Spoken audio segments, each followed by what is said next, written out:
Your company says it values diversity. Great. But have you ever sat in a meeting, biting your tongue, knowing you had the answer but felt it wasn't safe to speak, or watched a promotion go to someone less qualified just because they knew the right people? That feeling, that silence, that's the actual cost of a company that prioritizes statistics over its own people. It's happening everywhere. And it highlights a crucial disconnect, Daniel. Many organizations are excellent at recruiting a diverse workforce. They can point to impressive numbers, different nationalities, varied backgrounds. But then the momentum stops. The hard work of creating an environment where everyone truly feels valued, heard, and empowered to contribute, that's where the real challenge begins, and it's far more complex than just hitting recruitment targets. It certainly is, and it's a critical distinction we need to explore today. We often hear the terms diversity and inclusion used interchangeably, but they represent two very different things. Last time, we talked about measuring diversity. Today, we're asking, what happens after you've achieved that diversity? Does it automatically lead to a truly inclusive workplace? The short answer, Daniel, is a resounding no, and it's where many organizations stumble. Diversity at its core is about representation. It's about who is in the room. Inclusion, however, is about participation. It's about ensuring that once diverse individuals are in the room, their voices are heard, their ideas are valued, and they feel a genuine sense of belonging. Without inclusion, diversity becomes a statistical exercise, a collection of numbers on a spreadsheet rather than a dynamic strength. That's a powerful way to put it. Diversity as a statistical exercise. Let's make this distinction tangible. In the source material, we're presented with two hypothetical companies, A and B. Company A boasts employees from over 30 different nationalities. On paper, their diversity metrics are fantastic. Exactly, they look great in their annual report, but internally, the reality is starkly different. Minority employees rarely get promoted. Key decisions are made by a small, unchanging group of executives. New hires are afraid to speak up in meetings for fear of criticism. Those who challenge the status quo are often ignored. So, while diverse in makeup, it's profoundly exclusive in practice. And then we have Company B. They might have a similar level of diversity, but the internal experience is completely different. Employees regularly collaborate across departments. Managers actively seek out diverse opinions. Leadership genuinely listens before making big decisions. People feel safe admitting mistakes and suggesting improvements. Promotion processes are transparent. Training opportunities are universally accessible. It's a night and day difference. And when asked which company you'd rather work for, most people instinctively choose Company B. Not because its diversity statistics are necessarily better, but because the employee experience is one of genuine inclusion. This example is critical because it forces us to confront the fact that simply recruiting diverse talent isn't the finish line, it's just the starting gun. So if diversity is about getting different people into the room, inclusion is about giving them a seat at the table, a voice, and ensuring their contributions are genuinely valued.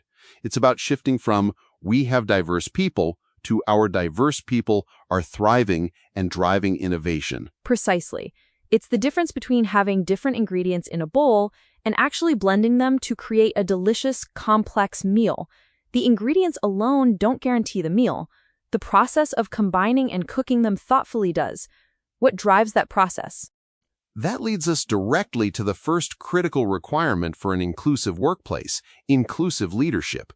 The source material emphasizes this, stating that leadership influences organizational culture more than almost anything else. It's not just about policies, it's about observable behavior. Absolutely. Employees are incredibly perceptive. They don't just read the company handbook, they watch what leaders do. If a manager consistently interrupts certain team members, everyone notices. If promotions always go to the same type of person, people internalize that. Conversely, if leaders genuinely seek out and listen to diverse viewpoints, that also sends a powerful message. It shapes the unspoken rules of engagement within the organization. It's about modeling the behavior you want to see. The World Economic Forum in 2023 highlighted this, finding that accountable leadership was a strongest characteristic of successful diversity initiatives. Senior executives didn't just pay lip service, they treated diversity and inclusion as genuine business priorities. Yes, they accepted responsibility for outcomes, allocated resources, and demonstrated commitment through consistent actions. This is key. A CEO cannot simply delegate the responsibility for an inclusive culture to HR. It has to start at the very top.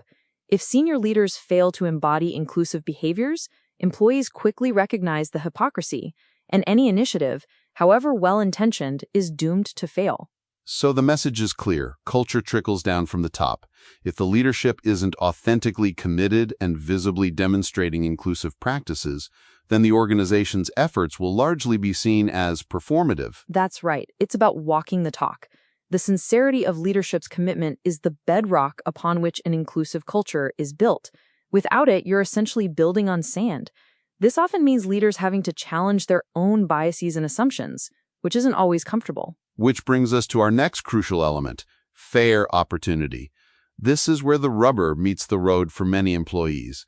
Imagine joining an organization where you quickly realize that promotions consistently go to those who have personal connections with senior management. How long would your motivation last? Not long at all, Daniel. That's demoralizing. Employees remain engaged and committed when they believe that opportunities are based on merit and capability, not favoritism or who you know. This principle of fair opportunity applies across the entire employee life cycle, from recruitment and promotion to training, performance evaluations, leadership development, and even succession planning. So inclusive organizations are constantly asking, Is every qualified employee receiving an equal opportunity? The phrasing here is extremely important. Equal opportunity doesn't guarantee identical outcomes. People still earn promotions through hard work and performance. But everyone, regardless of background, should have a fair and transparent chance to compete for those opportunities. The playing field must be level. That's a crucial distinction. It's about access and process, not preferential treatment. It speaks to a fundamental sense of justice within the workplace. If people don't perceive fairness, trust erodes and engagement plummets. This sense of fair opportunity is truly foundational. Exactly. When employees see a clear path for advancement that is open to everyone, it fuels their ambition and their dedication. When that path is obscured by opaque processes or perceived bias, even the most talented individuals can become disengaged. So, to synthesize what we've covered, we've moved from understanding that diversity alone isn't enough to recognizing that leadership behavior and truly fair, transparent opportunities are indispensable building blocks for a genuinely inclusive culture. That's a great reset, Lily. Now, let's turn to something that might seem simple on the surface, but becomes incredibly complex in a diverse setting: effective communication. It's often where diverse teams first hit friction points. It certainly is. People from different cultures interpret words, humor, and even body language in vastly different ways. What's completely harmless in one context can be deeply offensive in another. Even attitudes toward hierarchy or disagreement vary widely. For example, in some cultures, challenging a manager in a meeting is seen as a sign of engagement, while in others, it's profoundly disrespectful. That's a huge point. Imagine managing an international project team with members from Ghana, India, Japan, Germany, Brazil, and Qatar. Each individual brings a unique communication style, a different way of expressing ideas, or even a different understanding of what constitutes a yes or a no. A successful inclusive leader recognizes these differences. They don't assume everyone thinks or communicates the same way. Instead, they create mechanisms and opportunities for everyone to participate effectively, regardless of their personality, language proficiency, or cultural background. The goal is to ensure all voices can be heard and understood. Let's use the practical example from the source. A company rolling out a new software system. Management schedules a single training session entirely in English. Most employees understand, but several workers who speak English as a second language struggle to follow. They're too embarrassed to ask questions. Months later, management is baffled why certain departments aren't using the system correctly. And the problem wasn't intelligence or motivation. It was a failure of inclusion. A more inclusive approach would have considered translated materials, smaller group discussions, recorded demonstrations they could rewatch, or additional one-on-one coaching. These aren't necessarily expensive solutions, but they require thoughtful leadership that anticipates and addresses these communication barriers. It's about empathy and foresight, isn't it? Not just checking a box that training was provided, but ensuring the training was effectively received by everyone. Absolutely. It's about proactively designing communication strategies that meet diverse needs rather than expecting everyone to adapt to a single, often culturally specific mode of interaction. This leads us quite naturally into our next vital element of inclusion, which is psychological safety. Psychological safety. We touched on this briefly before, but it's worth a deeper dive. It's that feeling of being able to speak up without fear of negative consequences. It's critical for effective communication in diverse teams. It truly is. Consider the example. You're in a weekly management meeting. You've spotted a flaw in the inventory system that could cost thousands. You know how to fix it, but your manager has a reputation for dismissing new ideas with a dismissive. That's how we've always done it. Most people in that scenario would likely stay silent. The risk of being shut down, or worse, ridiculed, outweighs the potential benefit of speaking up. That silence is incredibly expensive for the organization, far beyond the inventory error itself. Precisely. Now, imagine a different leader, one who responds to identified problems with, "Thank you for raising that. Let's examine it together." Suddenly, the dynamic shifts. Employees feel encouraged to share ideas, to point out potential issues, to innovate. Mistakes are identified much earlier, learning accelerates, and the organization becomes more resilient. That's the power of psychological safety. It's about creating an environment where people feel respected, even when their ideas challenge the status quo or point out uncomfortable truths. Inclusive organizations intentionally cultivate this culture because they understand that an unsaid problem is a problem that festers and grows, often with significant financial implications.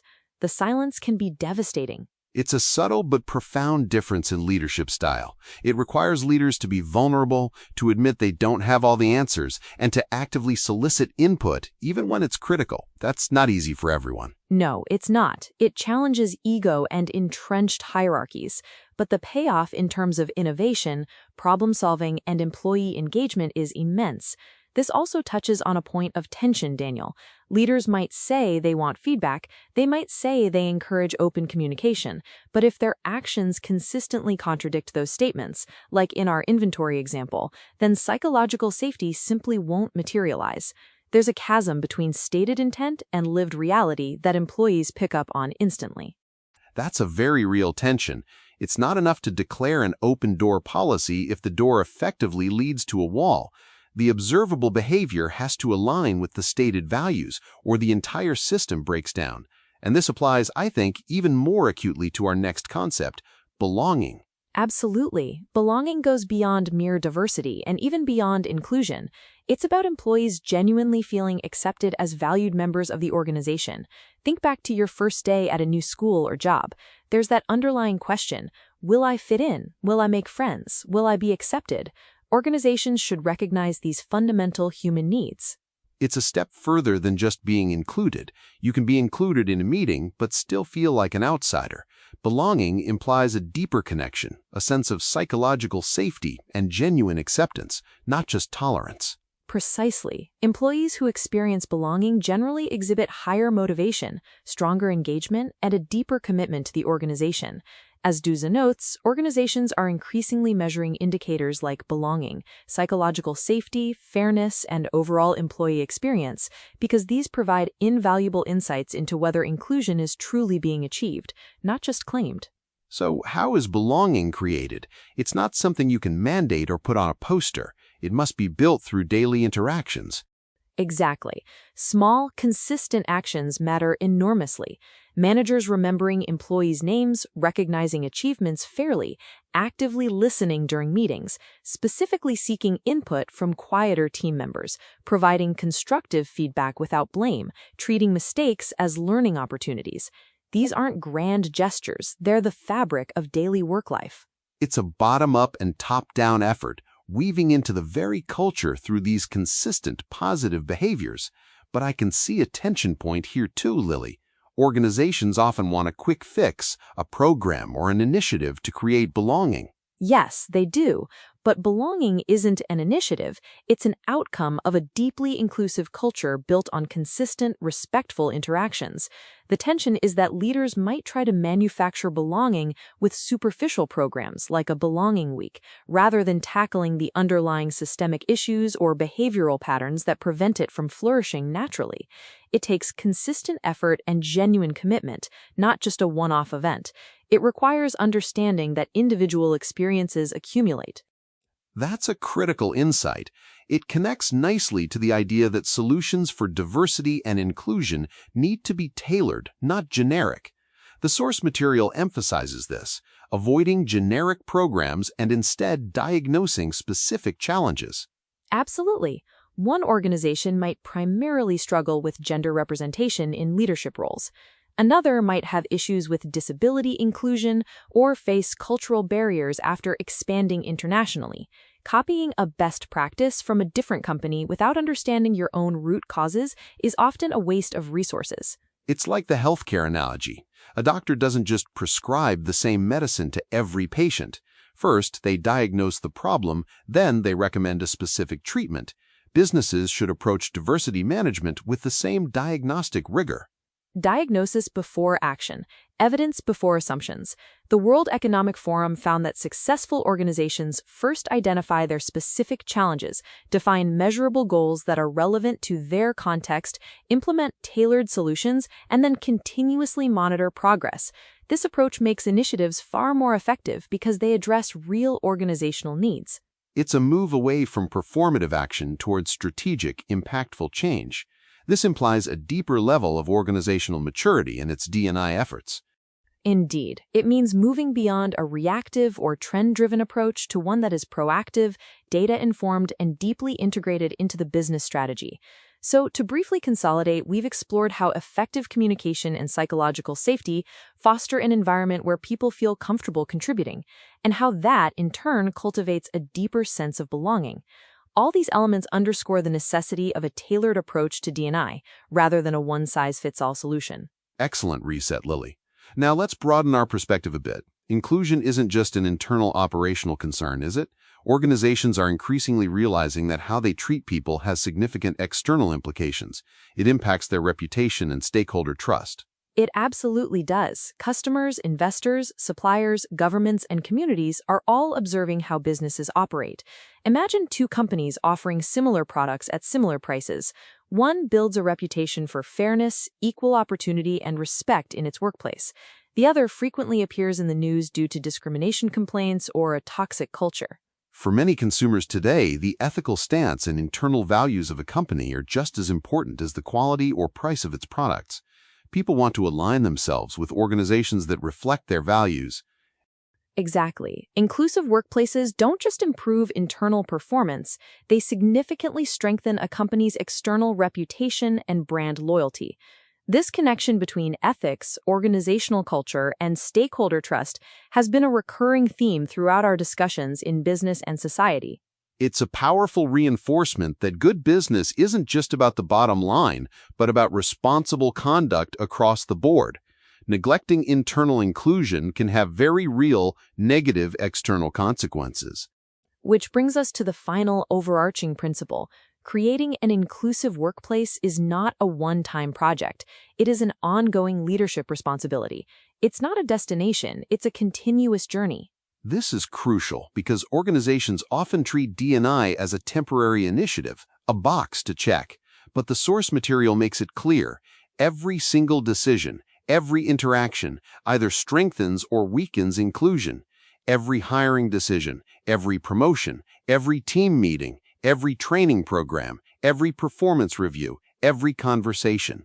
That's a high bar, Daniel, but it's the reality. Culture isn't created during an annual diversity workshop. It's forged through those countless everyday behaviors. It's the accumulation of small, consistent actions that signal what the organization truly values. This is where the ongoing tension lies for leaders, to maintain vigilance and consistency across all touchpoints. It implies that leaders need to be constantly self-aware and aware of the impact of their actions and words, even in seemingly minor interactions. It's a fundamental shift in mindset from compliance to genuine integration. Absolutely. And when organizations consistently practice fairness, respect, accountability, and inclusion in these everyday moments, employees respond. They respond with greater trust, stronger commitment, higher innovation, and ultimately improved organizational performance. It becomes a virtuous cycle. It makes you realize that inclusion isn't just a nice to have, it's a strategic imperative. It's deeply intertwined with the very fabric of how a successful, ethical organization operates in the modern world. It is. It's about building an environment where every individual, regardless of their background, can bring their full, authentic self to work and feel truly valued for the unique perspectives and contributions they offer. This creates a workplace that is not only more equitable, but also significantly more resilient, innovative, and ultimately more successful. So, to tie it all together, we've explored how moving beyond mere diversity to genuine inclusion requires a multifaceted approach. It's about leadership modeling the way, ensuring fair opportunities across the board, fostering effective communication, nurturing psychological safety, and cultivating a deep sense of belonging. It's a continuous effort that shapes both internal success and external reputation. And it all starts with recognizing that inclusion is an ongoing responsibility, built through countless daily behaviors, rather than a one-time project. This commitment in turn yields organizations that are not only more ethical, but also more robust and future-proof. That was a really insightful discussion, Lily. Thank you. This deep dive into the nuances of inclusion, building on the work from the World Economic Forum and other sources, really highlights the complexities beyond the surface-level metrics. My pleasure, Daniel. It's a topic with so many layers, and the source material from Ellengrud and Baller and Souza provided a fantastic framework to explore it. If this conversation resonated with you, consider sharing it with someone who might find value in distinguishing between true inclusion and surface-level diversity.